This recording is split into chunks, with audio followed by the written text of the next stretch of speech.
Hi everyone, welcome back. കഴിഞ്ഞ ദിവസം വാവ സുരേഷ് ഇന്റർവ്യൂവിൽ തനിക്കെതിരെ വരുന്ന പരാമർശങ്ങൾക്കെതിരെ മറുപടി പറഞ്ഞിരുന്നു. അതിപ്പോൾ ട്രെൻഡിംഗ് ആണ്.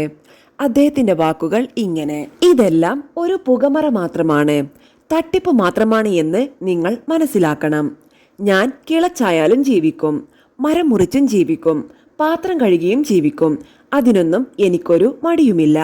പിന്നെ പാമ്പിനെ പിടിക്കുന്നു എന്ന് വിചാരിച്ച് ആരും തലയെടുക്കാനൊന്നും പോകുന്നില്ല. പിന്നെ പാവപ്പെട്ടവർക്ക് സമാധാനം ഞാൻ കഴിഞ്ഞ 38 വർഷമായിട്ട് കൊടുക്കുന്നു. അതില്ലാതാക്കാൻ ശ്രമിച്ചിട്ട് ഒരു കാര്യവുമില്ല. പാമ്പിനെ കൈകൊണ്ട് പിടിക്കരുതെന്ന് ഒരു നിയമവുമില്ല. ഇപ്പോൾ ഞാനൊരു തട്ടുകടയുമായി പോകുന്നു. നമ്മൾ നാളെ നാളെ എന്ന് പറഞ്ഞു നിന്നാൽ ഒന്നും നടക്കില്ല. എന്റെ അനിയത്തി കിഡ്നി പേഷ്യൻ്റാണ്. ട്രീറ്റ്മെന്റിന് വേണ്ടി ലോൺ എടുത്തിട്ട് 4 മാസമായി.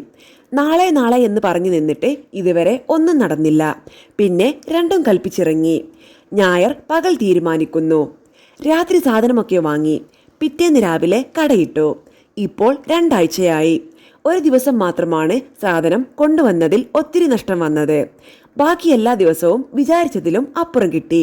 ഇന്നിനി ദോശമാവ് മാത്രമേ കുറച്ച് ബാക്കിയുള്ളൂ.